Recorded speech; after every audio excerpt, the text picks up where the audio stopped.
daga bakin Dr. Abdullahi Umar Gandoji ya ce, na fuskanci sanadiyar wa'annan ce ya sa mutane na 'yan ƙasata 'yan gari na tarbiyyarsa take gurɓacewa. Ku biyo mu domin jin takamaimai abin da muke so mu faɗa muku da kuma yadda Dr. Abdullahi Umar Gandoji zai yi watsi da masana'antar Kannywood nan da ba da daɗewa ba.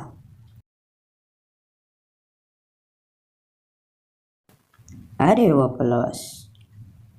Idan har yau ka fara zuwa gidan TV nan namu, ka danna mana subscribe, kana ka danna alamar ƙararrawa domin sani da zarar mun ɗora.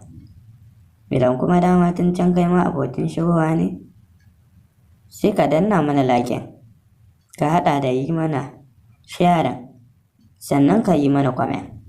Kar ka manta, yin comment ɗinka a gare mu shine zai sanar da mu menene ra'ayinka a dangane da bidiyon nan. Mai sauraro, sai ka karkaɗa kunnuwanka.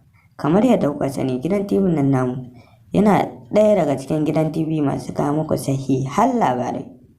A safiyar yau, daga wata majiya mai rauni aka samu cewa Dr. Abdullahi Umar Gandoji ya ce zai yi watsi da masana'antar Kannywood.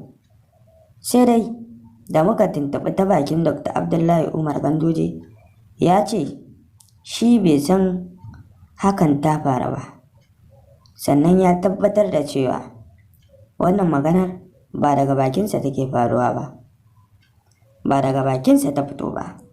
Hakan ya sa mutane da yawa murna a cikin masana'antar Kannywood, domin a da sun ɗauka maganar nan da gaske ne. Mun warware muku zare da abawa. Ku danna mana subscribe, kana ku danna alamar ƙararrawa. Mun gode. Arewa Plus.